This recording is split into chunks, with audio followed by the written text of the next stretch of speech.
Good evening, ladies and gentlemen. Good evening.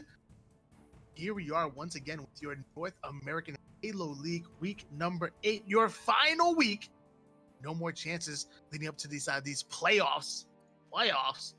We're talking about playoffs? Go. This is V2. The weekend's so nice. We're doing it twice. Match so nice, doing it twice. We got the Bandits versus In Amber Clad.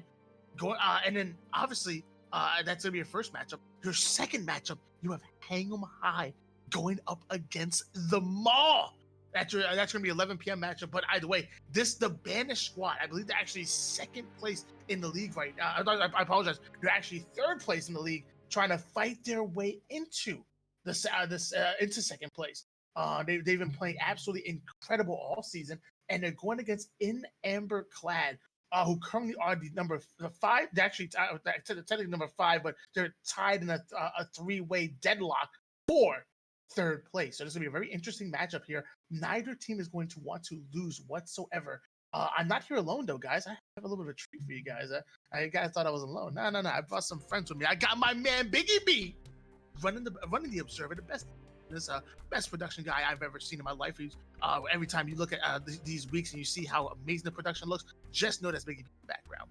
I'm also joined to you by the greatest cocaine dealer of all time, Mr. Snow. Tell him something. You know, I had quite a time as a cocaine dealer, but now I've transitioned over to Halo, and I am loving it. I'm loving it. I always love joining you here with the NAHL, watching these awesome competitors compete at some world-class Halo here, some very hard stuff. You know, like you mentioned every time, we do not baby you here. This is hard stuff. And yes, this is week number 8, right before we're about to get into the playoffs. Yeah, I'm excited to watch these two go head-to-head here. The Banished, too, being sort of like a recent favorite of mine. Seeing them play very well last week, sort of a little bit slow to start, and then really kicking into gear to take that victory. Absolutely. I don't appreciate you stealing my line here. Yeah. But this is North American Halo League, and we don't baby you, not now, not ever. And mind you, we have, as I said before, the Banished, one of Mr. Snow's favorite teams, and rightfully so. You're made up of two co-casters in Yu-Gi-Oh! Tools and Brooks, fantastic players, and the rest of the SVP coaches lineup. But look at the Banished on the screen. That was beautiful. Yu-Gi-Oh! Tools, Jolly Josh, Strawley NA, or EU, or depending on how he's feeling. And then you have Brooks, and even the Division 2 squad is quite stacked. Blue House leading the Division 2 squad. That guy's a Division 1 player on any other team, but on this team right here, sometimes he sits on Division 2, but subs in often. This is a fantastic squad made up of SVP coaches. By the way, guys, if you're not familiar with SVP coaches, scroll down on your screen. You'll see a beautiful emblem, a really good-looking emblem. It says International on top. It's a red Spartan and blue Spartan about to kiss each other, and it says Spartan V Program. These are coaches that will take your game up another level. If you're bad, they'll make you get good. If you're good, they'll turn you great. If you're great, they'll turn you pro. And if you're pro, they will retire you. I don't know if that's a good thing. No, I have no idea. Either way, we're trying to get the lobby together. Again, guys, it's week number 8. This is right before playoffs, and mind you, guys, thanks to the kind-heartedness of some of the one of the members, and Mark Owns Your Face, I believe it was actually Joy Slays and Mark Owns Your Face, we now have a prize pool for these playoffs. It's $100 prize pool. What we want to do for you guys, we want to open this up to all of you and say, hey, look, if you want to be a part of the community, you want to be a part of what we're doing here, get your hands on the ground level. Hey, do me a favor, drop a donation. Mark Owns Your Face, put something in the chat where they can get back to you as far as donation, but drop a donation. Let's beef up that prize pool. Crowd-funded tournaments are the best tournaments. So many times that we've seen crowd-funded tournaments start off as $25 and end up at $500 by the time playoffs come. Mind you, guys, it's gonna be on either the 22nd or the 23rd. All in one day. It's not going to be broken down into segments. We're going to get it all done. But right now, we have $100 prize pool, and possibly more with your help. Again, this is just a lonely idea that was in Mark Owns Your Face's in his eye, in his brain, and he's made this into an incredible league that we've enjoyed the week in and week out. So happy to be here and hit the best seat of the house to watch some of the best Halo 5 players in the business do what they do best. But yeah, press on that link, donate if you can, obviously. And mind you guys, we're going to be talking about In Amber Clad, Financial, Costa Clan, Bastion, and Rip Sets. What a fantastic lineup! It's no wonder that this team is currently tied in a three-way deadlock for third place. But I know they want more. I know they want to win right here and to try to sneak into that second place line. They want to secure their seeding going into playoffs. Mr. Snow, what do you think about these two teams? Well, let's take a quick look here at the standings to just see what is possible here for them. I mean, like I said to you before, the Banished, like I only got to see them a couple times so far play, but with that lineup and sort of the way that they played their game, it was really phenomenal to see. Now, in Amber Clad, I don't remember off the top of my head. I haven't had time to prepare like I usually do, but 4-3 right now, sort of middle of the pack, Yes. right? Sort of in that like, third place tie there. If they can come away with a win here with that squad, they can secure a better seeding chance, a better opportunity and chance to win that $100 and potentially more. I mean, what you said about Tony really struck me right in the heart in terms of what Mark and Biggie and everybody involved here with the NHL has done and what they've created and succeeded in doing so far as we slowly wind down this first season, start the playoffs. Like, and as well as I do, this has been one of the best in terms of competition, the best in terms of production. Seems the community is pretty decent. Certainly getting these players in here can be a pain sometimes, but hey, this is the video game world. That's always going to be the case. But honestly, I have only been here for a couple weeks, but I have nothing but nice things to say about everybody I've met and everybody I've worked with. So yeah, I'm excited. Hopefully this is a good one. Again, Financial, great player. Bastion, remember him performing very well too. So I'm going to be keeping an eye out myself on those two players as we get started off here pretty soon. Yeah, absolutely, and mind you guys, you have the Banished. I want to talk more about this. The Banished, the number 2 seed. The Maw and the Amber Clad are part of who are tied in for that three-way deadlock for that third place. And mind you, we're watching Amber Clad play right now, and then the Maw play afterwards, going against that reinvigorated Hang'em High squad. This is going to be extremely interesting because neither one of these teams want to lose a third place, that third place seeding, but it's going to be obvious that one of them probably will be. Uh, Marco Interface has got to give it to the Banished this season. They're a highly organized club, which has contributed to their success, no doubt. And yeah, I mean, they have an extreme amount of chemistry, extreme amount of talent. Now, and this, I don't know if as far as if they compete with some of the likes as far as shot wise as say like Bards and Siege, for example. But as far as teamwork, as far as chemistry, as far as objective efficiency, there's probably no better team out there than the Banished. And I have to agree with you, Mark. It definitely has to do with their organization. But either way, guys, again, why not be reckless? Why not be casting? We're gonna go into a short intermission break, not long. We're gonna go into a short little intermission break while we try to get these players in lobby, get things set up for you. But don't go anywhere. I'll be in the chat right now, just hanging out with you guys. If you guys have any questions, any concerns, any outbursts, or you just want to call me a bad kid, that's fine. Just do it right here in the chat. While don't touch that dial.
Good evening, ladies and gentlemen. Good evening, and welcome back to your North American Halo League week number 8, final week, V2.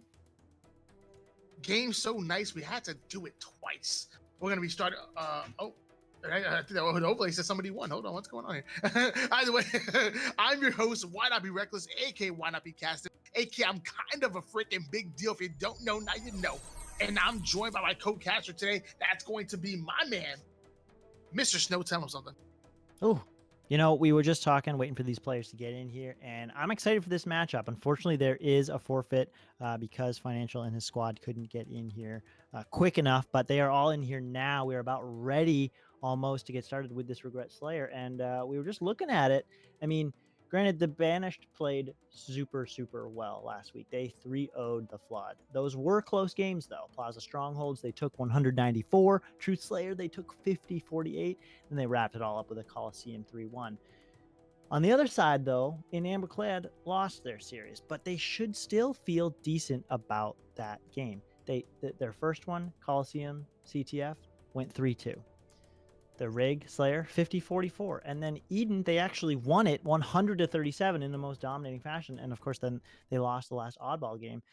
Now, of course, losing the next one here. But I think with the slaying of potential of both of these teams, again, not having all the stats in front of me, I think that should be a really good matchup here. Regret Slayer should be a nice one. And as we just learned too earlier, Regret not being a map for the next season, which is going to be, hits my heart a little bit because I think it's an awesome variation of Truth. Absolutely, and my man Barricade Sama bringing a huge follow, man. I liked you before, but now I love you because you're joining this community. He actually asked in the chat, "What are the rosters?" So, Biggie, if you could do me a favor, you could put up the roster real quick while we get this lobby set up. We'll start off with the Banished, made up of Yu-Gi-Oh Tools, Strawley EU/NA, Jolly Josh, and my man Brooks. Actually today we're gonna have Blue Houses subbing in from Division 2, stepping up into that Division 1 category. And on the other side of things, you have in Amberclad. Today's match is gonna be Bastion, Financial, Taze stepping up, and Ripsets, aka John. Obviously a very solid squad. I think you would want Costa Clan playing because he's such a big slayer for this team. But obviously Tay stepping up, not even from Division 2, but from the reserves role, stepping all the way up into Division 1. We're going to see what he can bring to the table today. Starting off with game number 2 due to a forfeit with Regret Slayer. And man, I'm ready to get things started now. Yeah, I'm excited to see this one. I want to pay special attention here to Yu-Gi-Oh Tools. Caster, I got a chance to cast with. You guys know I'm a big part of this community, so I'm excited to see what him and his team can do because as Mark even pointed out in the chat, they've had a great organization. They've played super well, really grown throughout the season. And that's exactly what we like to see all these players and teams do throughout all the Halo communities, is really grow to become better teammates, better players, better competitors.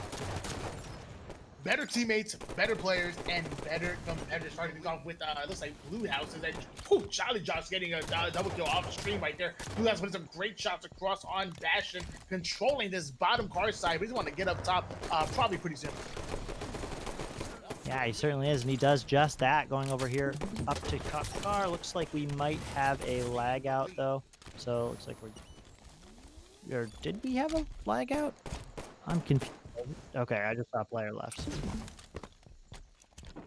All players are in the map right now. Everyone still seems to be sort of... No, we have a lag out. We do have a lag out, everybody. So we will end this game.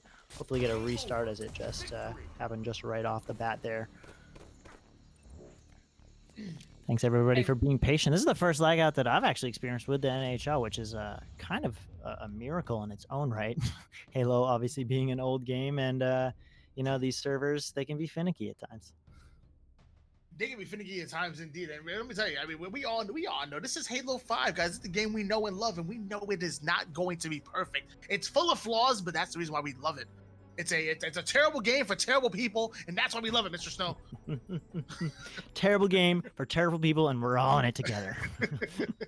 I love Halo 5. I think I love the Halo franchise, and It doesn't matter what Halo Infinite is they're gonna put out. What good, bad, left or right, I'm gonna be playing it regardless. But we're gonna start this game number 2 back off, full reset mode. And we kind of got a little bit into the mind of what Blue House was trying to accomplish off beginning that game. Now let's see who's gonna win this real overshield battle, or if Blue Team's gonna lose overshield, then just have a man quit out and pretend to lag out again. No, I'm trying to. Yeah, That's my strategy. is it a strategy, right? You sort of see the opening strat of your enemies and then say, okay, we'll lag out in content. No, that's not really what happens here.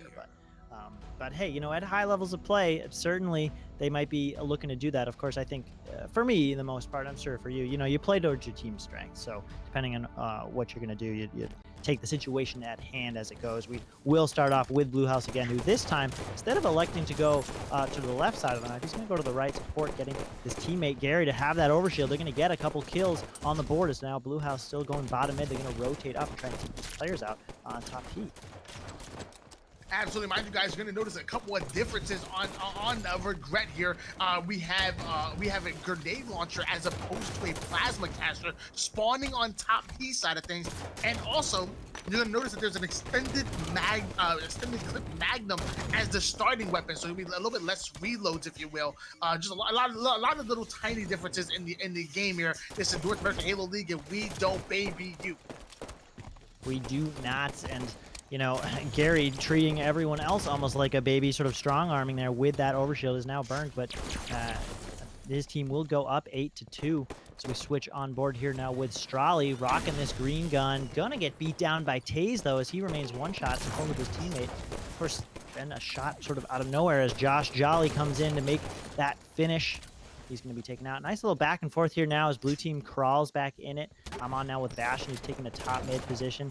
He's going to be taken out, though, by Yu-Gi-Oh! Teals, utilizing that grenade launcher up at top car with a nice double on Financial. Blue House is going to get another kill on FaZe, and they're going to go 3 down for just a moment as that last player is spawning. Now, a couple more up on blue team.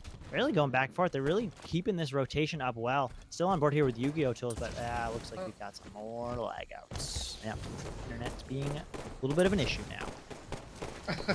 That's probably the first time I've seen two players two players leave like that or lag out. What is going on here?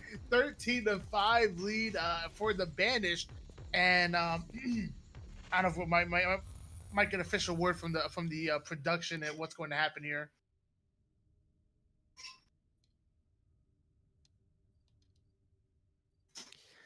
The call is to move back into Forge, everybody. Makes sense. Makes sense. As I am the one, Mr. Snow, hosting this, I hope that it is not my poor server location. Hasn't been so far, but you never know. 343 can be finicky, so things happen. So now we sort of hopefully reset the server here. You jump back into this. What is the call here from our production team? Are we gonna just full reset this again?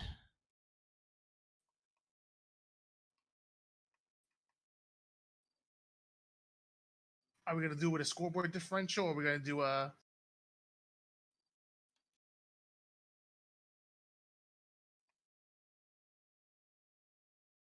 At that time, that was an 8-kill lead. That was actually an 8-kill lead coming out of the red team right there. So if anything, I think it should probably be one team has to get 50, the other team has to get 42. But we'll find out in a moment. Garrett says my favorite way is to play in 2-minute increments. Better not be a full reset. I hope it's not, Garrett. Obviously, you guys had an 8-kill lead, and it's a pretty substantial one at that. But we're getting official word from from the big heads, from the guys in charge. Men upstairs.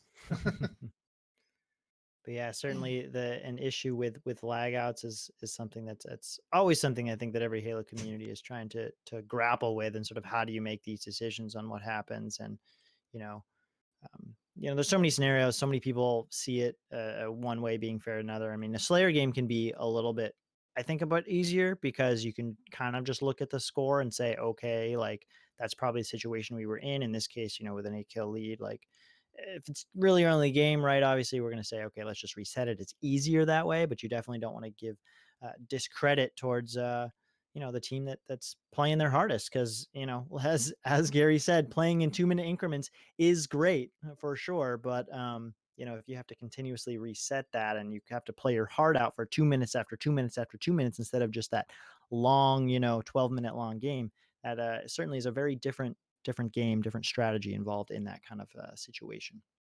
I say we scrap the whole competitive HCS settings and we just go straight to breakout. Full shields breakout on regular maps. Let's go. CS goat is up.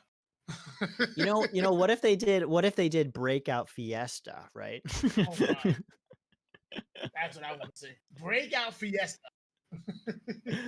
Oh man. But speaking of some weirder games types, as we hopefully get another player back in here, there's a lot of cool people doing cool stuff with Halo 5, and obviously it's winding down, right? And we're all talking about whether or not we're doing another season and trying to organize that for people in the competitive scene. But there's still people who are really interested in doing a lot of fun stuff with Halo, both on the competitive side and on the more casual side. So if you're still excited about Halo 5, definitely, reach out, get more involved with the community. There are more people trying to do awesome stuff, not only for now, but also as we prepare for Infinite.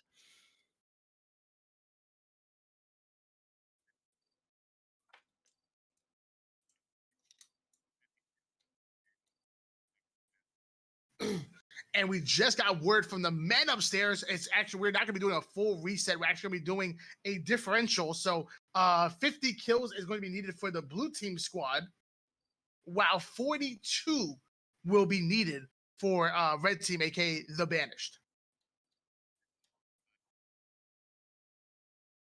And if there is another lag out, it's going to be sadly a forfeit for the entire match. So definitely pray to the router gods. If you are an Amber Clad fan, we're going to be trying to go back into game number 2, Regret Slayer V2. Game so nice. We started 3 times. We started twice, if you will. And hopefully Bastion, Financial Taze, and Ripsets are in the chat and they were able to hear that. I'm sure I know you give tools to hear, but yeah, 42 needed for the banished, 50 needed for in Amber Clad. We're going to be starting up once again, and we're going to see. It's probably going to start off with Blue Houses again, and we're going to see what Blue Houses does to defend that overshield. It was actually Garrett, I believe, who flew in there and grabbed it to begin with. So we'll see if we can do that again. Yes, it is. Yes, it is. And yeah, cross your fingers for these games. It's always, online competition. Got to deal with those connectivity issues. Again, going off with Blue House. This time, again, going to the left. Got to see his opening strat a couple times, but he is naded out almost immediately. Now 2 players going down. That lead is then cut to 6. Absolutely, we have a 2-1 lead in favor of the blue team squad, but as we said before, there's technically an 8-kill lead for the banished, though. It's going to be a little confusing here. We'll try to walk you guys through it. You guys will take it out financial off the screen here. On board with Jolly Josh, who's currently holding down this top car side of things. And there you have it.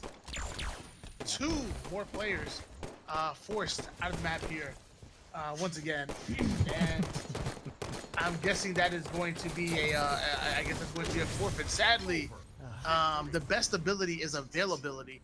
And as of right now, I mean, as of today, an Amber Clad just was not available. Yeah, unfortunate there. Saw Financial just doing the walk of the lag out, the straight wherever I was doing before. That's what I'm doing. So fortunately, that one is going to go in favor of the banished this time. I mean, hey, they're well deserving of it. Of course, that wasn't a display of it, but things happen. It is what it is.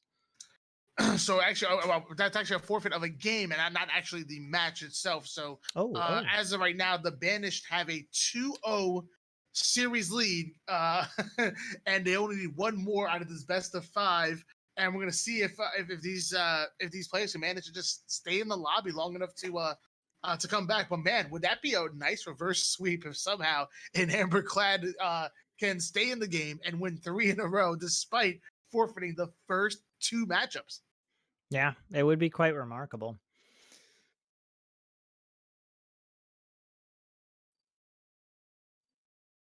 Okay, so we're just hearing we're going to go to a quick 10-minute break, possibly even a little less, depending. See, let these players reset their internet, see if that fixes it, and get back into these games very quickly. So stay tuned. And again, if not, this ends up going to a forfeit. Still stay tuned because at 11 o'clock, we've got our last match of the season coming up. So, yeah, stick with us. We'll be back soon.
Here we go. Once again, ladies and gentlemen, here we go.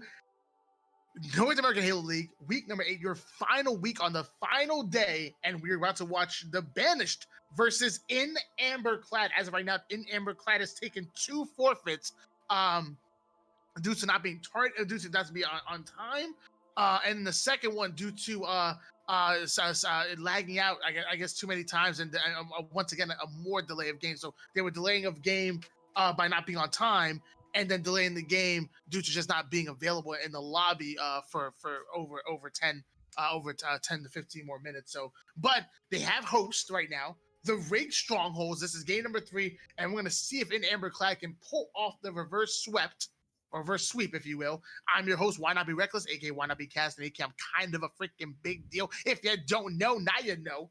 And I'm joined to you by co-caster, Mr. Snow, the best analytical mind in the business. Tell him something, Snow.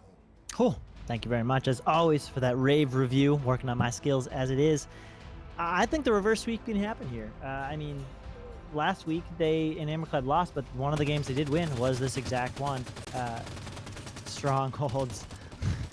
Strongholds on the rig. Now, starting off with Blue House, we've got some issues, of course, with the game type there being an AR there to start. And this is what happens, everybody. Halo 5 can be a fickle bee, if you will. Sometimes they just don't want to give us the right settings. They don't want to give us the right connections. They don't want to let us know when players are supposed to be there. So, thank you guys all for continuously tuning in. Everybody who's joined, even now, I know you haven't really seen any Halo yet, but I promise you it's really fun to watch. Once we get in there, these players know what they're doing. And it's, you get to see some great gameplay here from the professionals, semi-professionals, and casuals, like all of them joining up together here. Get better at this awesome game that is, well into its prime for sure. So, and yeah, I mean, absolutely. I'm obviously happy. And one good thing we can take away from that is that when we started the custom game, we noticed that nobody did lag out. Where previously it was 2 people lagging out at a time. So I mean, hey, I'm down for assault rifles. Hey, if you, I don't even think the assault rifles is what was the problem in V1 setting. I think the problem was that full radar. So you know what? Let's start off with assault rifles. Let's do it. Let's freaking do it. Thank you very much, One Shot, my ex, and my man /9211_ for dropping the big follows. I appreciate you, and now I love you.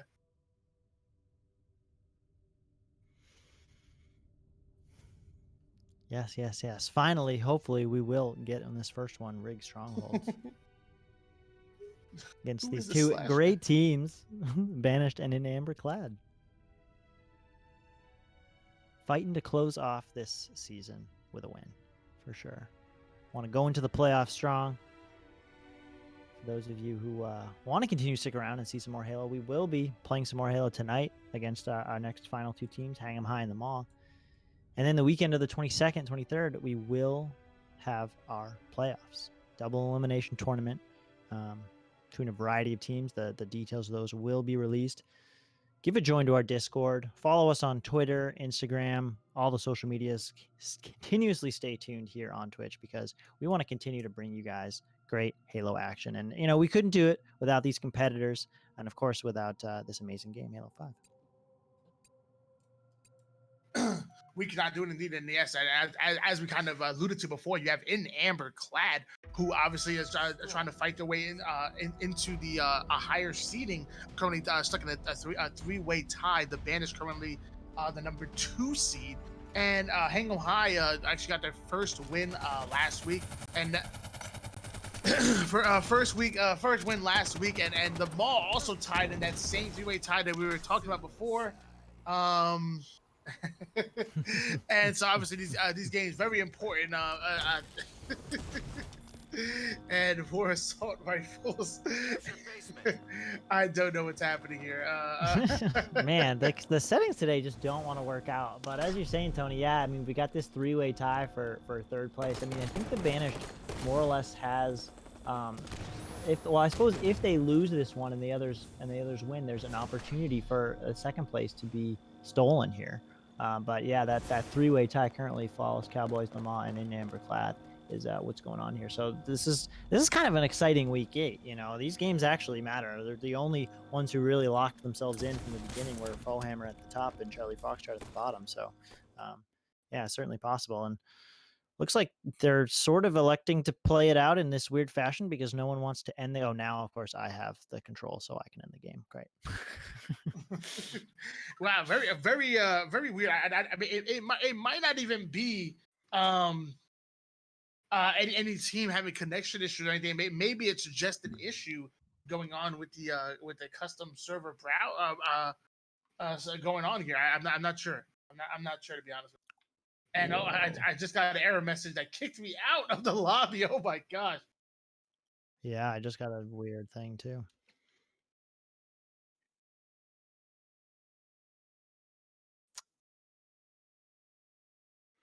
Now, we currently do not have hosts. Production is trying to figure out exactly how we should do this. This is a interesting scenario here. Can't say that this has happened often, so appreciate everybody sticking around and bearing with these technical difficulties as we navigate the world of online matchmaking and custom games, you know.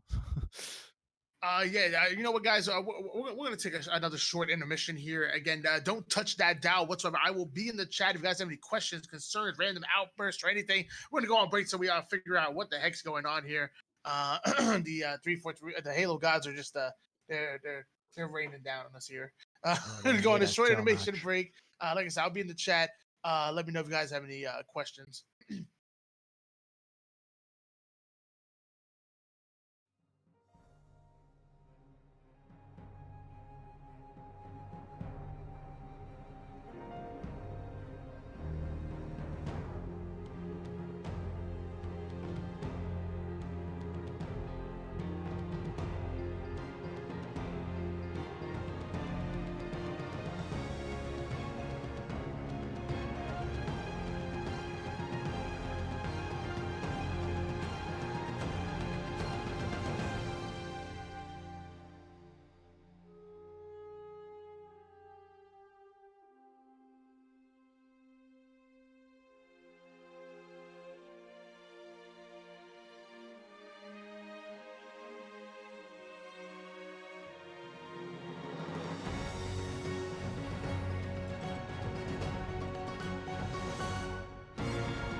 Good evening, ladies and gentlemen. Good evening once again. We are back here with your week number 8 North American Halo League final week, leading into playoffs. We're actually moving right into your 11 p.m. Eastern matchup, which is Hang 'em High going up against the Maw, and a star-studded matchup we have here. We have Hang 'em High, the newly invigorated squad, going up against the Maw, who is fighting for that second place seeding. I'm Why Not Be Reckless, aka Why Not Be Casting Cam. Kind of a freaking big deal. If you don't know, where the heck have you been?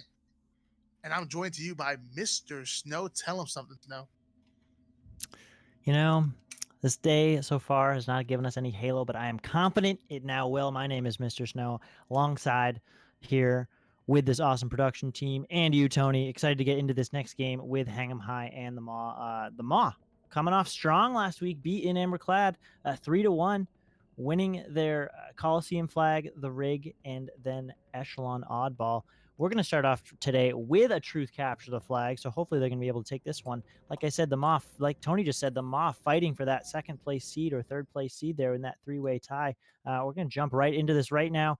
Truth CTF, one of the quintessential games, one of the raw Halo, right? Truth, a very unforgiving map. Going to need a lot of teamwork on this one because there are no power-ups to bail you out of things. No power weapons to bail you out, and only the camo as a power up. Absolutely, only the camo that has a power up happening over here with the Clownly as he fights over that camouflage and actually gets rewarded with it at the 11 minute and 48 second mark. QX actually flew all the way into the opponent's courtyard to try to take out that camouflage player, but wasn't able to because Clownly just clowning him with the movement, if you will. Thank you very much for the follow, Finn and the host, Kondo. Ooh. Yeah, and Clownly there sort of like recognizing both of his team was dead, so he's playing that really soft, but blue team just, you know, hunting him down, really trying to kill him, make sure he cannot make a play for that flag. Now on board here with Beastish as he's just holding down this position in red sneak. He wants to be aggressive, but, you know, he needs to wait for his team in order to make a good push. And as he's waiting for that team, Obnoxious goes in for the double beatdown, gets the double kill, and now putting some good shots down on that red bubble side. I think he's doing a great job of clearing this side of the map out. Is that a stick? Like a stick for a second. Obnoxious taking out QX, and now going to work on the two other players that are over on top car. Yeah, you see all these players kind of overloading on this car side, but Obnoxious playing this very smart, staying right in his archway there, being able to lay down good shots, recognizing his team does not have control yet. A couple players down. Now he's going to fly bottom car, you know, trying to take away some of this top mid position. Needs to make a play here, and does so that, beating Yati. Absolutely back on board here with QX as he gets taken out. Gonna switch on gears with LAD Critical. Slowly starting to make his way over toward the car side of things, putting some shots and being as annoying as possible in his opponent's courtyard. Really distracted almost the entire team, giving his teammates ample time to push up. I don't know if I exactly agree with that positioning there, but it's no doubt that he was at least being a distraction. We're approaching the 9 minute 48 second mark pretty soon, so that means there will be a camouflage. Pay attention, folks. Yeah, and certainly you're right. That position, not the best, not having the high ground position, very limited cover, but he stayed alive for so long. Now, of course, red team trying to make an opportunity happen there with his death. Briefly running on there with Clownly, he's got the perfect kill. Now, Beastish on the other side of things, though, going to elect to pull the flag of his own. A couple players down, they'll go for their team. They're really trading back and forth here. Yeah, as they both try and make pulls for these flags. And Aaron Aimbot coming in, actually getting that pull now, going towards the car side of things. Teammates, and there we go. He has the first flag cap for his team. Hang 'em High is on the board right now with 9 minutes 23 seconds worth of gameplay. A 1-0 lead in favor of Hang 'em High, and a camouflage in the hands of CJ, aka Condor. Yeah, Hang 'em High, nicely done there, but Condor using that invis in his opponent's base so well. Now going to trade this flag off for his teammate. He's now going to make a push as Blue is trying to make a counter cap over on the other side of the map. But look at this. They kind of like feign the grab and the pull there for a moment to just try and slay out. Of course, now this Condor, this Invis player, he is doing exactly what he needs to do. What a beautiful grenade, though. The grab from that Blue member there, being able to stay alive for so long and get that flag out of there. There will be a return, and there is the triple kill from Clownly. That was huge from him right there.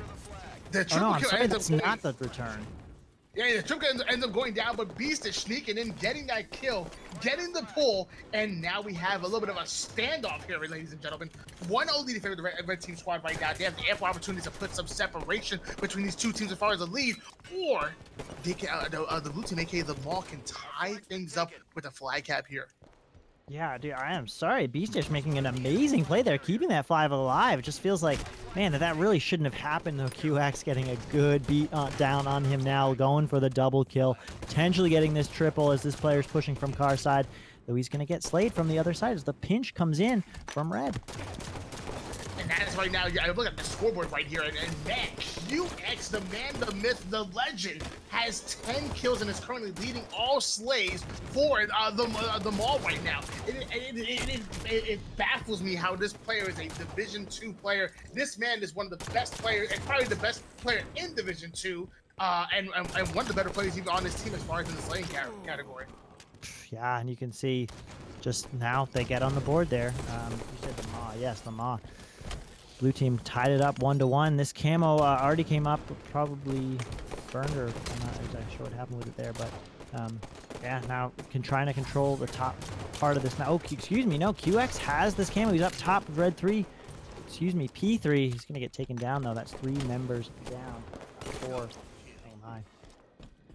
Absolutely, 3 members down for Hang'em High. Now you're going to see the Maul start to push in, can put the pressure on those spawns. Going to need another round of slay before they can get a pull on that flag. But these guys are competitive players. They're experienced players. They already know this. Here comes the slays. 2 down for Hang'em High. That's a 3rd down, and only 1 more player down in basement. And Beast just saw him. He's looking to sort of like rotate back over bottom mid. Of course, there's a couple players over on the car side spawning. He's staying alive in the same position we saw somebody else be in earlier that really didn't work out too well for them. Of course, he's trying to rotate down to the bottom base. Condor's going to get the perfect kill on him. Now as we switch over to Obnoxious, trying to challenge that top mid position from his own archway. Ooh, good team shot there. Good job staying alive, sort of defending the base here as they are really on their back foot if they go 3 down.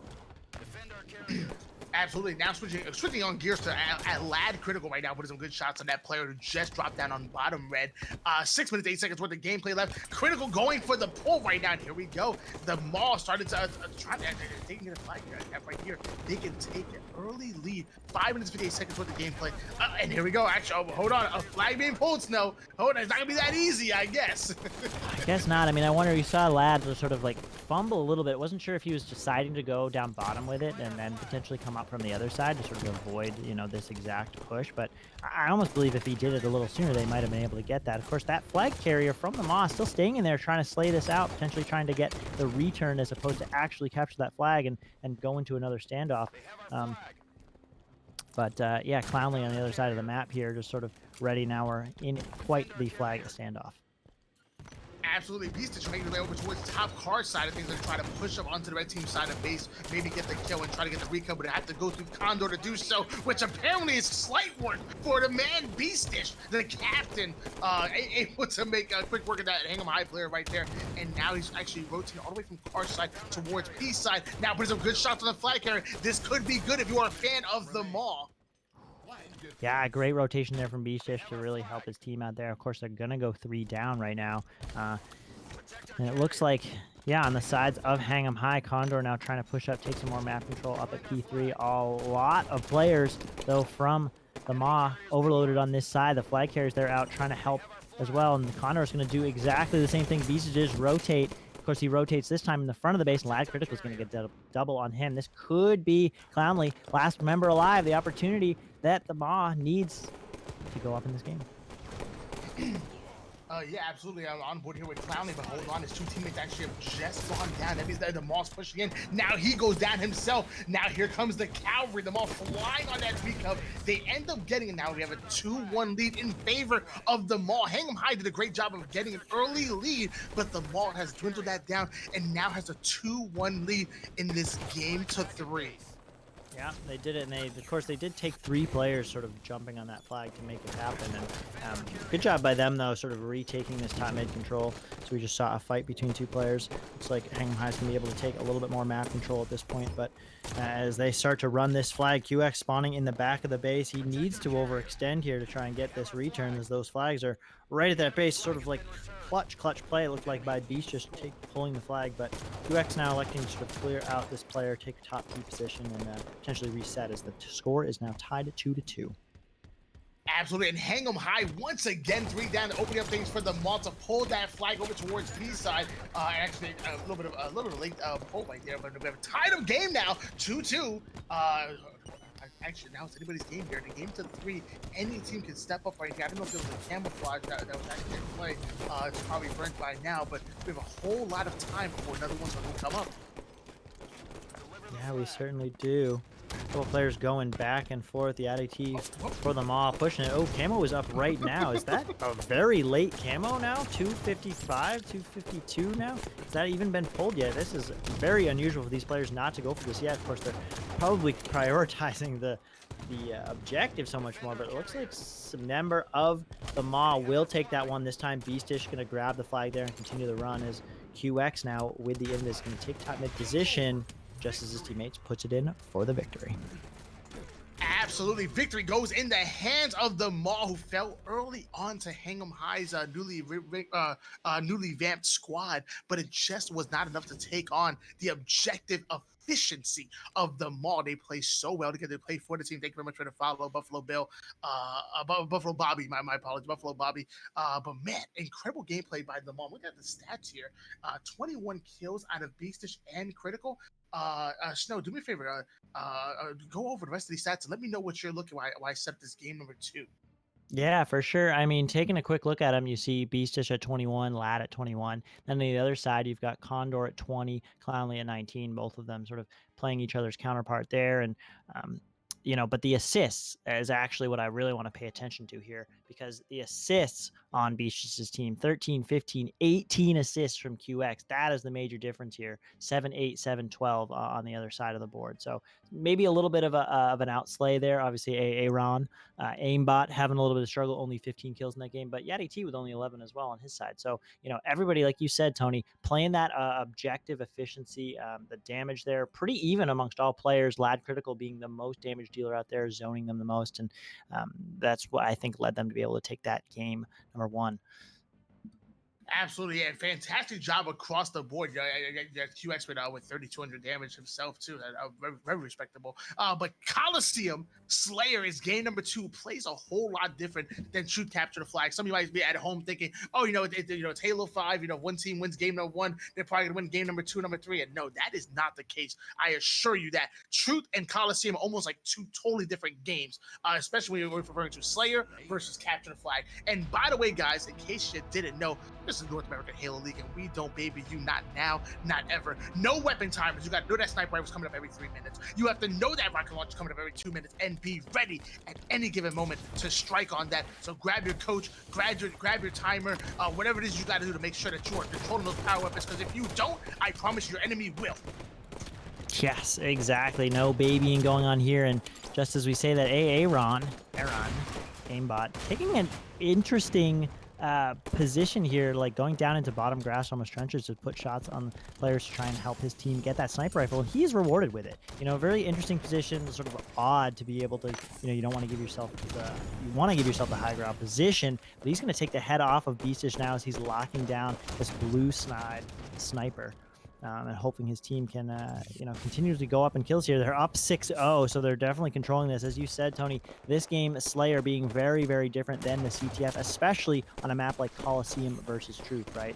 Coliseum has 2 power-ups, the sniper and the rockets, and Truth only has just the 1 power-up, the camo. And so, yeah, a bit of a bigger map, the power-ups, the power weapons, this allows for a very different experience, and we're seeing that performance and that slaying ability right now out of Hang 'em High.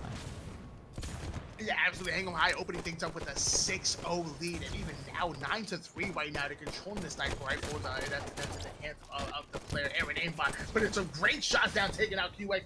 Now whips out that sniper. Gonna see if he do some damage. They currently have a 6-kill lead. 10 minutes 30 seconds worth of gameplay, but I don't think time's gonna be a factor here, folks. No, it certainly won't. These guys are playing very, very fast. I like this too a lot. You see, a lot of people looking up towards that top pyramid, getting that high ground position. There's a lot of little corners there that you can use to your advantage, not only to see the enemies on both sides and top mid, but also it's just a good place to prevent yourself from getting hit a lot. On board now with Lad Critical, who's going to find the sniper rifle, and is he going to be able to not quite take the head off of, I believe that's Lad Critical on the other side. Oh no, excuse me, it wouldn't be, it would be like obnoxious. But yeah, is now sort of on this side, fighting over sniper, right? We're not seeing a lot of people go outside onto the rockets because, you know, there's just more cover available to these teams here, and the sniper rifle obviously being a very powerful weapon. But as you mentioned earlier, you know, getting ready for that 9-minute mark, right? That's when those next rockets, I believe, are going to be up. My man, Lad Critical, letting Condor know that he's the vulture and Condor is the prey. You are a victim to that headshot of that beautiful sniper rifle that LAD Critical has. QX trying to do his best to stay alive right there, and QX going down, letting QX know, hey buddy, you're just a tournament organizer, okay? You're in the wrong field. You're not a player. You just organize tournaments. Sit down. 21 to 10 lead in favor of Hang'em High. They're playing absolutely incredible right now, and so far they look like they might actually tie up this series with a win here. So it's possible. Yeah. I mean, it's one you love to see in competitive games, as one team sort of take it to the other in a victory, and then the other team kind of rally and come right back. So we're certainly seeing that performance. I mean, you can look every time. There's a nice double kill by QX there, but every time that you see a red player flying at a blue one, there's always two of them right there. And the thing that could get them, right, is if you're standing right next to your teammate and you're flying at them, well, you're really susceptible to grenades, you know, and you're sort of clogging up that one sight line with two of your players. But they're playing super fast, doing it well. So I wonder, you know, if there's going to be an opportunity for the mod to really come back as we hit the sort of mid part of this game, as they lead this 28-16. 28-16 indeed, and actually Aaron Aimbot and Obnoxious working a little 1-2 combo right there, taking out that player. Beastish going an excellent nade on Aaron Aimbot right there, and now Obnoxious putting some good shots like QX, just carnage all over the place. There is literally playing so fast right now, and in your face, nobody's slowing the game down. It's just a slobber knocker right now, if you will.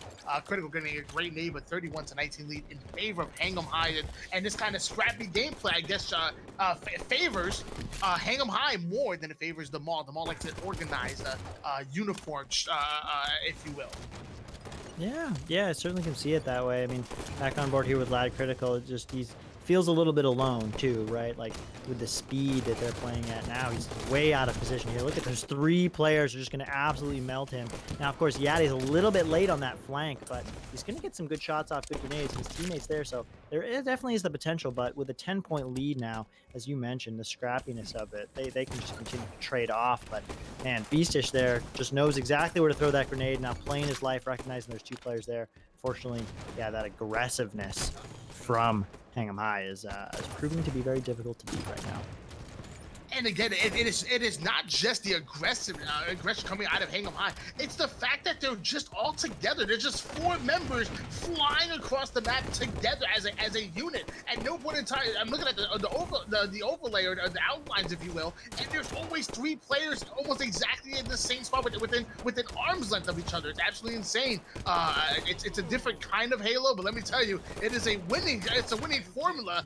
Grant, I'm afraid one nade might get an overkill on all of them, but it hasn't happened yet. 40-26 lead in favor of the red team squad, and man, this teamwork is absolutely incredible. Yeah, and you can see they almost like, you know, obviously they're rotating together, but they don't even really need to rotate that much because they are so close, and you know, collapsing in on these players that of blue are just not exactly entirely sure what to do. What you'd want to see out of them more is say, okay, we're losing this real bad, we need to go to the complete opposite end of the map. But the way the spawns work in this game, sometimes that can be really difficult, and so it lends itself to be a bit more snowballer than you'd like to see sometimes. Absolutely, and you know this well, Mr. Snow. When it snows, it hails, and that's what's happening right now against this small squad. You know, things are starting to snowball in the opposite direction. Clowney with the sniper rifle in hands currently has about 7 bullets in this. Condor dropping a big double kill off screen right there. 45-29 lead in this game to 50, and it is almost all but over if you ask me. We're gonna have a tied up series here and going to an oh so important game number 3 in this best of 5. Yeah, Yeah, I love to see it. This one's about to be closed out as we watch Clownley sort of just now slow down the game, recognizing like, well, you know, they only got 4 kills to go. The likelihood of the Maw being able to come back here is very unlikely. So he's just gonna hold down this position, get his teammates to spawn right with him. They're gonna double team Lad Critical right there, looking over at Blue Bridge. He's now gonna rotate over to the outside, just try and take some better angles as they just need a couple 2-on-1s or trades off here though. And yeah, there you have it, 50-30. And there you have it, indeed. Fantastic work coming out of this new Hingham High squad. They obviously they won their matchup last weekend, which was a great matchup. They really had a beautiful debut. But man, look at that scoreboard. Snow, if you wouldn't mind breaking that down while I set up this next game here. But man, it's beautiful. Yeah, yeah. I mean, I think this story said the same thing as we saw from the Maw in the last game, where the assists really shined here. I mean, 15 assists from Obnoxious, 10 from Clownley, and obviously they kept their deaths down. I mean, they won the game 50-30. But yeah, I mean, phenomenal gameplay out of them as we saw during that game. Collapsing in on players, team shots. They were consistently like, you know, neck and neck with their teammates, just sort of raining down fire on this Maw squad. So yeah, excited there. That one going to Hingham High 50-30. The first one we saw Truth capture the flag going to the Maw. So certainly both of these teams capable of slaying and playing this objective game. This next one, Plaza Strongholds, should be an interesting one, I think, because well, it almost combines Slayer, I think, and Capture the Flag a little bit. You know, Strongholds, you've got to go take this location, but then you've got to sit there with your team, and then you've got to properly rotate as you do, you know, tending with Slayer. You know, stick with your teammates, making sure you're not going down. But you have to keep on top of that objective. You're not scoring points unless you have 2 Strongholds out of 3. Yeah, absolutely, man. Strongholds, Plaza. Obviously, you have both teams gonna be fighting over that power that spawns in the middle of the map, but also there's actually a shotgun that spawns in Plaza, and it's definitely something. If you can control that shotgun, you can definitely do some damage, especially during the close range where you're trying to either defend a hill or even trying to capture one. So let's see who's able to control that shotgun. Sometimes it's a forgotten hero. Yeah, it certainly can be, but with obviously that image that we just saw burned by Lad Critical, it can be very, very, very powerful. As now first Stronghold is going to go in favor of the Maws. They take that Nest one. I think the Nest is one of the most important Strongholds in Plaza, just because of the visibility you have from it to bottom mid, over towards Soda Stairs. And I think it just allows you a lot of flexibility. Obviously, you've got S4 with the verticality there, so that's definitely an important one to hold.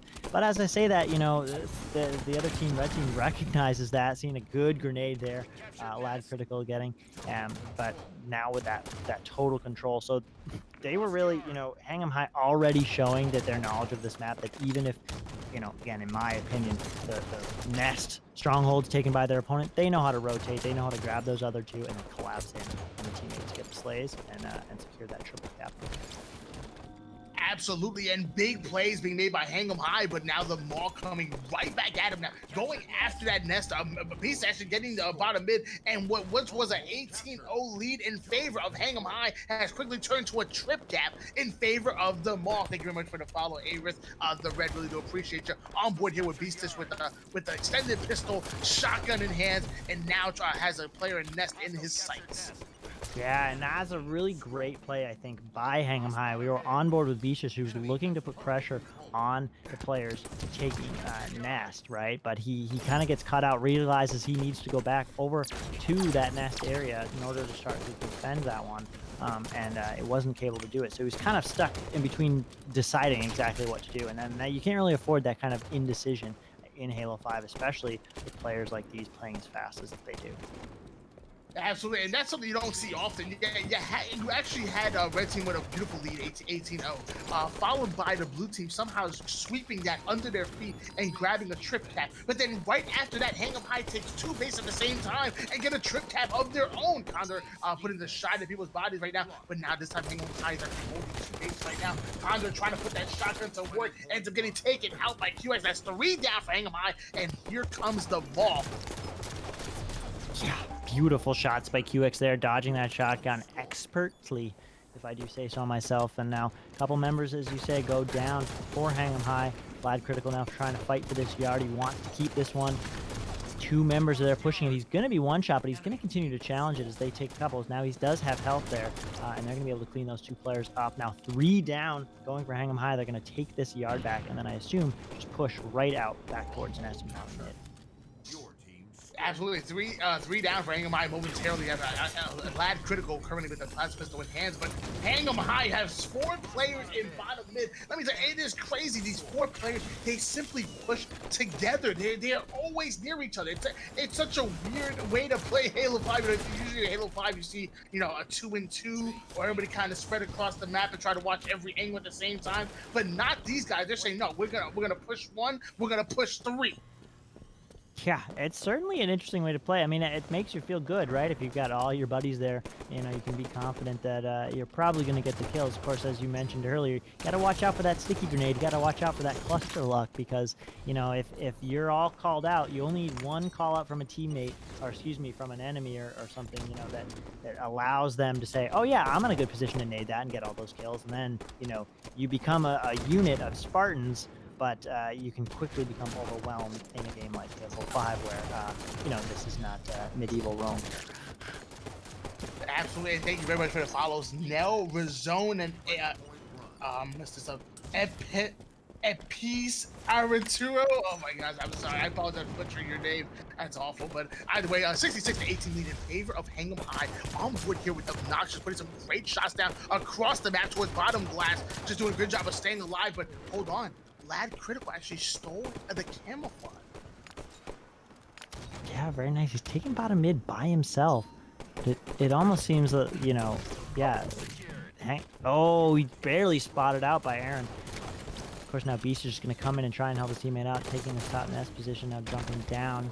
And now they're going to go a couple down.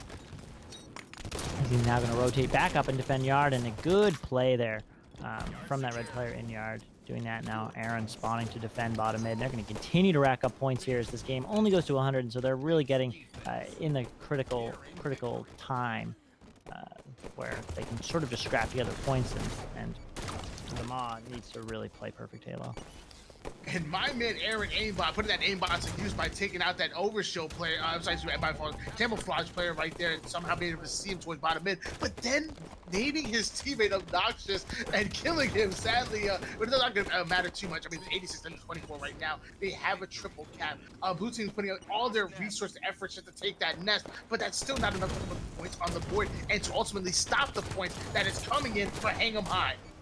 Yeah, and we were just on board there with Clownly just briefly as he just backs down from Nest, approaching it from one angle, and then he goes around the other side and tries to pressure it from another, and that's exactly the kind of teamwork that allows their team to now take this win as they end it with a triple cap. Game over. Defeat. They ended with a triple cap indeed, and there you have it, ladies and gentlemen. Hang 'em High now taking a 2-1 series lead, and if they win one more game, they're going to be taking this whole entire series and putting their second win on the board. Again, I said it last week. If you guys are looking for a dark horse team that going into playoffs, that you may not, that may be the underdogs, if you will, I'm telling you, look at this newly invigorated Hang 'em High squad. There's not a single player on this squad that was on it throughout the season, and they have made leaps and bounds upward. This is a very, very good squad, and they might make a run during playoffs, and dare I say it, maybe even take the championship. Ooh, that would be a Cinderella story to speak of for sure. Take a quick look for me, Biggie. Transfer back to the stats of the strongholds and stuff. That's just such a big difference there. Look at the stronghold secures from Hang 'em High, 3-5, 3-3, and a piece for each of those members, comparatively to the 2 total on the other team. And that's really the difference there. That and the stronghold defenses being, you know, killing a player in the area of the stronghold. So really prioritizing that objective led them to the very dominating win there, 100-24. Prioritizing the objective indeed, and mind you guys, this is the final week of a very long season, an 8-week season, and obviously this has all been about seeding. So mind you, we have I would say the Mall, who has been playing pretty decent throughout the season, but Hang'em High, who was previously in last place and might even end in last place or even second to last. But we're gonna see what they can do. Going to have a little bit of a non-advantageous position, probably playing against a very top team early on in the playoffs. But if they're as good as they've been showing in these past couple weeks, they might just impress me and even win and even upset a couple of teams. Mind you guys, the tournament is going to be either the 22nd or 23rd. Make sure you join our Discord or and our Twitter so that you guys know exactly when that's going to be. And so far, the prize was at $100. If you want to be a part of the community and be a part of this is partially crowd-funded. So 100% of what you put into the donations will go towards that prize pool. So if you guys want to be a part of something great, get on the ground level and say, hey, look, I was a part of this. You know, when this is the next HCS, if you will. Definitely make sure you guys donate as soon as possible. If you have it, do it. Yeah, definitely agree. You know, being a part of an organization like this and contributing in any way you can is always appreciated. And I'm just excited here. Jumping into this game, we've been on board with Lad Critical, who in the start of the game was a little slow with the sniper. Now he's picking off a double kill there. Of course, this is oddball, and neither team has grabbed that ball yet. Now, of course, first going into the hands again with just 1 point is Hang'em High, 1 point apiece. Man, what a slow start here. These teams really not wanting to take any super risk in grabbing this ball when they do not have map control. Lad Critical now sneaking behind the opponents again, going to get another double kill. They are just showing that they have came to play. I mean, they may have lost the past couple of games, but hey, they're certainly able to take this game if they continue to play like this. Yeah, absolutely. Actually, Marco in your face actually saying that there's no game audio right now. Hope we can get that addressed. But on board here with Lad Critical, making his way over towards this red light side of things, and obviously have the ball going in the hands of the red team squad. But here comes the Maul trying to get that ball out of their hands. Lad Critical coming in, getting the clutch double kill. Ball actually goes off of the map right there. But the Maul, really good collapse, and now they're going to be rewarded with good ball time and maybe even putting pressure on the spawns of Hang'em High.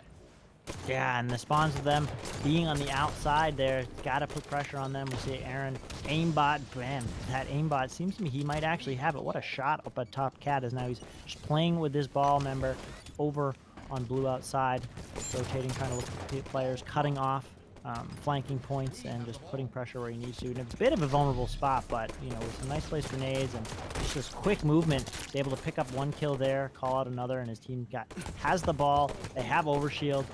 Now Clownly playing very interestingly here, trying to move this ball back into blue base as they continuously rack up the points. We see their objective play being very strong, and you know, certainly not shy of that right now. And absolutely, and you know what, guys? Since there is have a little bit of audio issues, I'm gonna be the audio for you. So we're gonna hop on board here with Clownly. Shoot! Pew pew pew!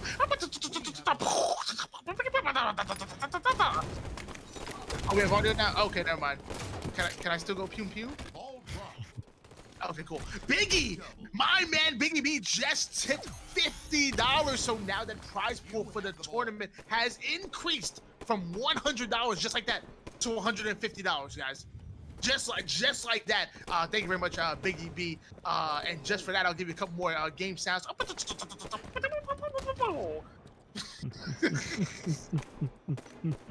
Yes, thank you so much, man. Always much appreciated. And QX now, same position that Hang'em High, with QX now in the Maw, taking this ball into blue base. He's playing with it relatively well. Now electing, as we've talked about before with ball, just the different strategies you have. Not going to play it. Going to elect now to be a Slayer, getting the double kill just as he had the ball, and you know, not dip and dive, weave, and switch their locations. They want to stay in this blue base, and they want to keep doing it. So they continue to slay out this Hang'em High team. Noxious now going up top mid. He's probably playing it for this camo that is about to come up. Absolutely, and there's 7 minutes and 53 seconds left, and an oddball is actually only is a power guard that spawns actually in Turbine, and it is going to be the overshield. And there we go, Condor getting taken out right there. 54-48 lead in favor of the blue team squad. And again, that was the only power up, unless you count the plasma pistol or I believe the Hydra, if you will. But as right now, the Maul getting that ball as fast as possible over towards the red side, off with the opposing blue team spawn. That was actually great work by the Maul. Going to earn themselves a couple extra seconds for that heads-up play, but now let's see if they can slay out. Yeah, they definitely need to. And awesome shots by Beastish again, the ball carrier now electing to drop that ball, help out in the slays, and it's proving to be pretty successful here. Aaron Aimbot too also now coming in. Their team's now going to grab the ball, doing a good job sort of, yeah, moving that ball along. You can see just sort of grabbing it, staying behind cover, want to stay alive. Like, your life is very important in these games. So if you can just continuously be living, then you're gonna find some successes. Now they're looking to bring this one back. Game's about, you know, halfway over. 72, we go to 150 as Aaron Aimbot taking a position down in bottom cat here, sort of away from the sight lines as best as he can from the enemy team. And absolutely, that ball is being maneuvered pretty well now by Hang'em High. They actually just grabbed the ball. Slays going into their favor. Clowney getting another big kill, taking out Critical right there. Critical actually leading all Slays with 16 kills. Absolutely nowhere near him as far as Slays, but we have an 82. I'll make that 83 to 72 lead in favor of Hang'em High, and they're putting some very good points on the board here, despite being down 2 players, and ball now off the match though. Yeah, and both teams doing a good job of this back and forth. We're seeing good stretches of time as they're able to hold it for a little while, get a couple kill rotations, you know, slay outs, and then of course, you know, the collapse comes in, the pressure's a little too high. They find the right avenues to do that, and then take the ball back. Now Condor fighting with somebody over in Turbine. He's just putting shots on these players, but he's going to probably rotate back towards the ball as soon as, of course, he gets that kill on Beastish and set up for this next overshield that's going to go into the hands of them right around the 542 mark. And now he's going to push very aggressively, getting that ball kill. One player down from the Maw. They're going to grab this ball. Condor's just going to continue to hunt. Continue to hunt indeed. Actually, that was a big win over in Turbine. That little individual battle right there. And he gets rewarded with the overshield, and then flies and gets a nasty double kill right there. Turn that overshield into good points. Mind you, that Critical comes in and actually snipes him down right there. But either way, fantastic work by Condor and this Hang'em High squad. 108 lead in favor of the red team squad. And as right now, that Critical trying to get the ball out of their hands. But there we go. The ball has actually rotated all the way over to security side of things. So more good points being put in favor of Hang'em High. Whew, yeah, and I was a little bit nervous there for Lad Critical. He seemed to be kind of pushing alone, but he was able to do it well. And of course, now his team is being rewarded with his sort of, even though he wasn't doing any serious damage there, not nice, hitting a nice snapshot on that one. They allowed their team to go 3 up, or the opponents to go 3 down, I should say, for them to now grab this ball and start to get some more time. Absolutely, and yeah, more time now going in favor of the blue team squad. Very good points. There's actually only about 12 seconds of points between these two teams, and the ball just wasn't played. Hang'em High just slayed them out right there, 2 down, and they did. And the Maw made a huge blunder, didn't play the ball. That could be a game lost right there, Mr. Snow. This was too clutch at a time. They actually were within 8 seconds of these two teams, and now Hang'em High might just win the game right on this spawn. Yeah, I agree. So, like, we saw them sort of electing to drop the ball and slay when in situations like that before, but when it gets to be this close now, 143 from Hang'em High, you can't really afford to do that. You need to play that ball. You need to reset position because you can't afford the enemy team to get another little good stretch of time here, as they did. Of course, we say that, and they're able to do it, and they bring it back. Now they have the control of the ball, so this could actually go back in favor of the Maw. This overshield is up. Yaddy T is going to grab it, go back immediately as fast as he can. And there we go. Now we see the play ball there as all those members from Hang'em High collapse in on that red base. Absolutely, the Maw making a huge blunder right there, not playing the ball early on, but even Hang'em High didn't play the ball right there. Ball gets snuck away. Oh my, actually almost gets away with it, but this time the Maw's able to go in there, so both teams not playing the ball in crucial points in the game, and now the Maw might end up winning this game here. It's back and forward action. Beastish has the ball in hands. He only needs 6 more seconds. Let's see if we can Dipsy do. He actually goes straight towards Catwalk at the highest point of the map right here, and that's going to be it. We now have a tied up game and going to be forced to go into a game number 5. The Maw win it 150 to 147. You guys, you got to play the ball. I say it every time. You play the ball 10 seconds too early as opposed to 10 seconds too late, because when you do it 10 seconds too late, you end up losing about 40 to 50 seconds worth of consecutive ball time. Yeah. I mean, you called it right there. That went 150, 147. So it was really in anyone's ball court. We saw a couple of opportunities that me and you would have made different. Of course, these guys also know what they're talking about. But hey, it worked out at least this time in favor of Le Mans. They'll force a game 5 here. Huge plays by Yadi, also grabbing that power up at the very end. The overshield, just making some good plays, putting on pressure, being very, very aggressive. So excited to see now what this game 5 is in store for. Absolutely, and fantastic job coming out of the mall right there. Again, a huge blunder with not playing the ball, but Hingham High did the same exact mistake they did. So it kind of neutralized. One team makes the mistake, the other one team makes it as well. At that point, you're on even playing ground. 24 kills and only 9 deaths coming out of Lad Critical. Also 14 kills out of Yachty T with 10 assists. QX dropping 15 assists. On the other side of things, you have Condor dropping 20 kills. Absolutely impressive. And ladies and gentlemen, we have ourselves a game number 5. Is there anything more exciting in esports history than game 5? Those are my favorite 2 words in esports. It really is, and what better way to end a great season with a game 5 here? I mean, last week, or excuse me, I think it was on Friday, we saw a game 5 end in Slayer 50-49 or 50-48 or something. And so to see another game tonight go to a game 5, it just to me says that these players are all showing up to play. We've got great competition. Everybody's learning, getting better, working together. And, we've got an even keel here. And when you have an even keel of players, it really lends itself that everyone can grow and get better. And this league, if we continue it, only will get stronger. Absolutely. And mind you guys, if this is NAHL, we do not baby you, so no weapon timers on the map here. Sniper rifle comes up every 3 minutes, and you better know it. Scatter shot's also on the map as well. And so is the camouflage. You should come with a coach, come with a timer, whatever it is you got to do to make sure that you're on top of things. Speaking of coaches, well, partially brought to you by Spartan, the program. If you scroll down, you'll see a red and a blue Spartan about to kiss each other. Click on that link and be a part of something great, because if you're already good, they'll make you great. If you're already great, they'll make you pro. And also partially brought to you by you, the community. There's a $150 prize pool, which just started off today at $100 and grew instantly to $150. That's a 50% increase right there. Absolutely insane. You guys can be a part of that by donating. 100% of what you put into the donation pool today will go straight to the prize pool. So definitely be a part of something great here. 3-1 lead in favor of the red team squad, aka Hingham High. Yeah, and this is really slowed down here. You can see QX with the invis sort of taking things very calmly. A little bit of whiffed shots right there. Surprised to see him even take those, considering how calm he's being though. Now, he's met by the scattershot player. He's going to be down. B-Stitch now going to rotate out, recognizing his team is down. Going to move over to his nest area, trying to live as best he can, doing a really good job playing with the speed that you have in Halo 5 now, keeping himself alive and this sniper rifle in their hands.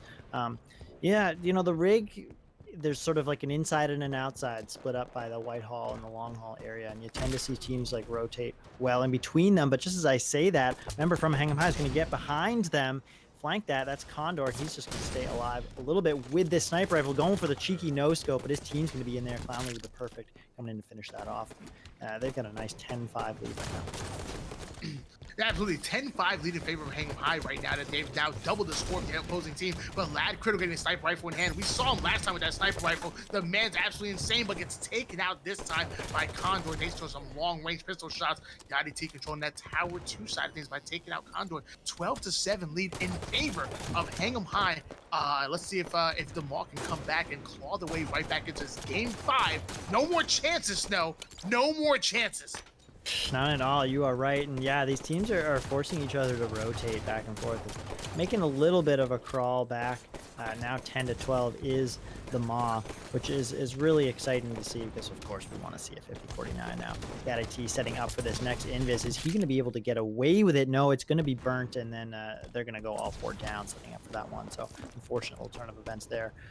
Worth it for the invis? Well, possibly, yeah. As long as you can continue to sort of like reset as on this new spawn. You can see Aaron sort of pushing with his teammate. They're going to go in, get that first kill. They're going to get that second one right now. And fortunately for the Maw, they're going to have help and force Aaron to back down up to Tower 1. Absolutely, actually on board here with Aaron Ambot. Ambot right now is making way over towards yellow corner side. He must be feeling pretty good right now. He has a 4-kill lead, but man, gets taken down real quick right there. QX did it, and that's a squad wipe coming from winning favor of the Mall. Now the Mall have only a 3-kill deficit, which once was double the score, is now down to just 2 with 19-17 lead. Now in favor of Hang 'em High, but more the momentum in favor of the Mall. Yeah, for sure. I mean, you saw that they're just going back and forth, just how aggressive these teams are being and how calculated they can be in that, going, you know, all four down, pretty consistently here. Now, of course, that sniper rifle in the hands of QX, and he was really in a bad spot that was not his fault of his own. He was just grabbing that, trying to make something happen, couldn't do it. Of course, now Clownley's going to take that sniper rifle, and they're going to set up here on the nest side. You can sort of consider, you know, 4 quadrants of the map, and this one, they have this one now rotating over into bunker as they realize that they want to take a better position, try and get some of these players over in bottom BR, plus lead back bunker. And yeah, I mean, look at that, exactly. Taking a nice angle there, missing that headshot, but it's exactly where he wanted to be, as he knew where the Maw players were rotating. Now they're rotating through basement. So both teams just playing this very, very well, very cautiously, but also just very intelligently and aggressively at the same time. Like, you know, moving at the speed, they're both sort of matching each other with that. Absolutely. So actually on board here with Lad Critical once again with the DMR in hands, and actually putting that little SWAT-like shot, if you will, tie up the game momentarily. But now we have a 26-22 tie. Yeah, we are tied up once again after that huge 5 come out of Lad Critical.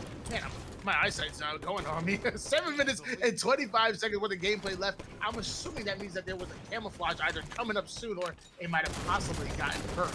Either way, scatter shot in the hands of Brownlee, which is a power weapon. The scatter shot is 100% a power. Yeah, it definitely is, especially if no one knows you quite have it. And you can certainly bait people, especially in the game with no camouflage. Seeing players die left and right here, of course, back on board with Lad Critical, who, you know, hit those 5 shots, playing incredibly well just on an individual skill basis, but now trying to stay alive as best he can as Yeti gets stuck by Condor, who picks up the double, and that's going to be a bunch down for the Maw. Going up 32-29 is Hang 'em High. In this game number 5, this is for all the marbles here. This last week of the NAHL.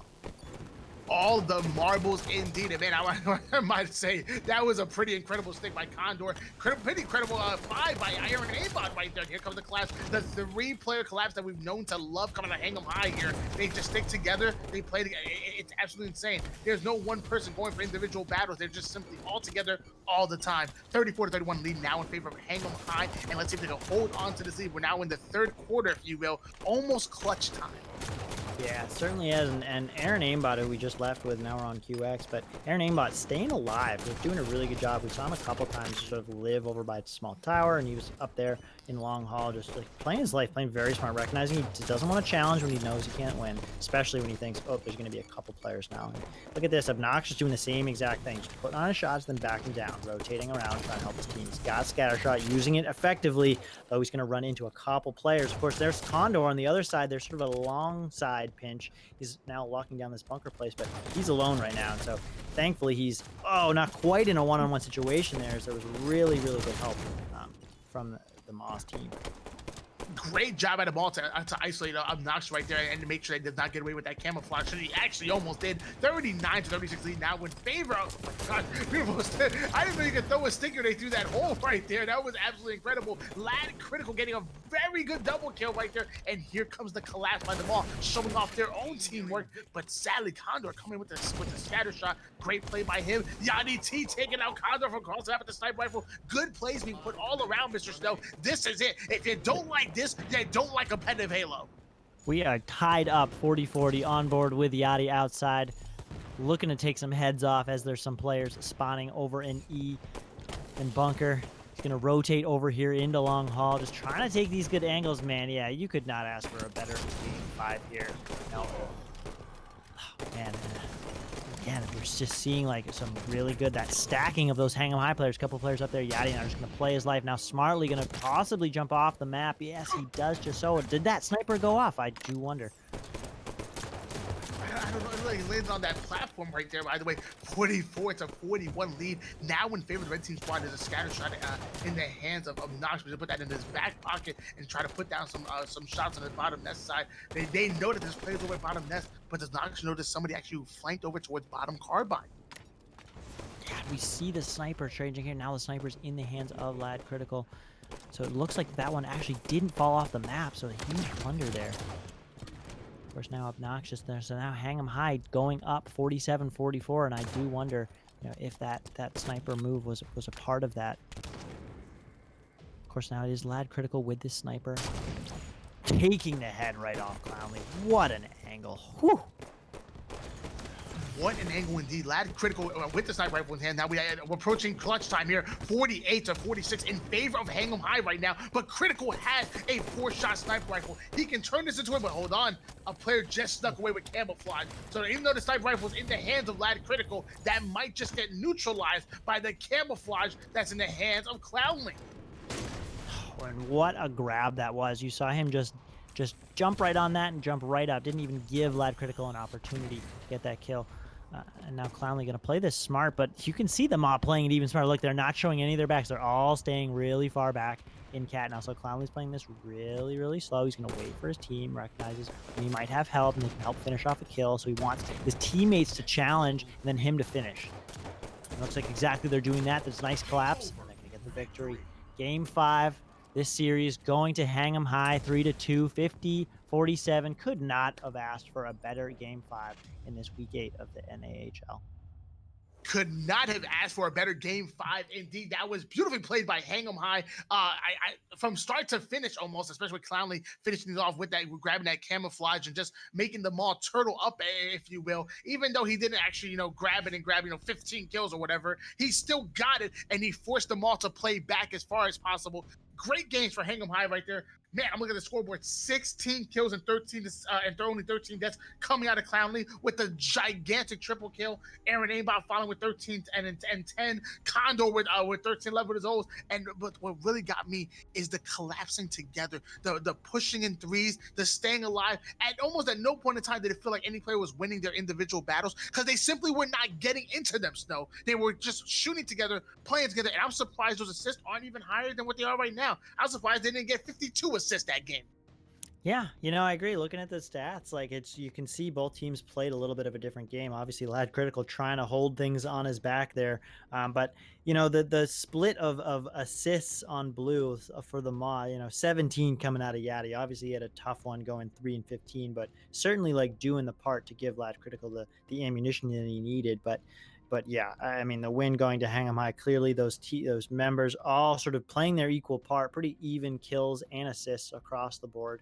And yeah, their collapse, I couldn't have said it better myself. Just the way they played all together as a team is what led them to that victory. And they'll take this last one. They'll feel good, seed a little bit higher, hopefully going into the playoffs next week. Absolutely, and that's what we're talking about. That's what we're talking about here. We're talking about those playoffs, and as of right now, I'm pretty sure that Hang 'em High must be feeling absolutely incredible right now going into playoffs. They actually they end the final 2 weeks with this new squad, 2-0 technically. Granted, they might still be in last place or even second to last. But regardless, they played absolutely incredible this series and also last weekend as well. And that's what we're here for, guys. The playoffs. Thanks for the follow, Rex Sports. I really do appreciate it, man. But if you want to be a part of this beautiful community here, this is the final week of the end of the season. Now the next time you see is going to be in playoff time, either the 22nd or the 23rd. Still trying to hash out those details there. But that's when they're going to see us next. It's going to be absolutely phenomenal right now. 150. What started off at $100 today is now up to $150 prize pool. So either way, we're going to be seeing a lot of these teams fighting for that lion's share of that $150 prize pool. If you guys want to be a part of this community, make sure that you stop by the Twitter. Mark, if you can do me a favor, drop the Twitter in the Discord in the chat for me, please. Drop by the Twitter, drop by the Discord. There's 8s going around. There's always some fun stuff going around in the general chat. 2s, 8s, matchmaking. Same thing for the Twitter. Keep up with us as much as possible. Always letting you guys know when we're going live, who's casting. It's usually my beautiful voice and my main man, Mr. Snow, with me. You know what I'm saying? Hey. But yeah, it's been absolutely phenomenal. What do you think, Mr. Snow? I'm excited, man. I mean, I just joined up with the NHL cast for you guys. I've seen some of these players before. I'm getting to know a little bit of them now the last couple of weeks. And given what I've seen, especially out of teams like Hang'em High, they've really been reinvigorated apparently. And it shows like they're doing so well. So they may be, in second to last place there, but they're playing incredibly, incredibly well. And, again, some of my favorites still being the Banished, up in second place, and Fohammer with Bards leading his team. They're certainly a favorite to win, but given what we know about all the players and their capabilities, I think that we're in store to see some awesome games in the playoffs next weekend. Absolutely, and that was pretty much gonna wrap us up here, guys. This was obviously have the standings up on here, but that's not actually technically final. This was the week 7 standings, but Fohammer almost going undefeated throughout the season. They actually lost just yesterday. The Banished taking a big win today via forfeit, but either way, still important, if you will. Flawless Cowboys actually got a big win yesterday. They're going to be moving on to being 5-3, but they end up securing that. That I guess they're going to be tied. Actually, they're going to be tied for third. No, they're going to hold down to that third place. So they're going to be 5-3. The Mall actually fall and McLeod fall today. So yeah, they're going to be tied for 4th place. But yeah, and then obviously you have the Flood coming in, Hang'em High. With a little bit of a better win percentage, they're going to sneak probably above the Flood, followed by the Flood, and then Charlie Foxtrot is probably going to be rounding off. But we'll know for sure. Make sure you join that Discord channel. You'll have a rankings update in the Discord. I'm Why Not Be Reckless, AK Wanna Be Casting, AK I'm kind of a freaking big deal. If you don't know, now you know. And I didn't come alone, guys. I brought some friends, the best in the business. My man Mark on your faces in the chat right now, doing big things. Love you, Mark. I got Biggie B running the background of things. The best cocaine dealer who just switched to Addy. Mr. Snow, best analytical mind in the game. And then obviously I myself, I do streaming, casting, foot modeling, twerking, whatever you need. I'm there. We're gonna closing things out, guys. Please enjoy the rest of your week. Man's got skills.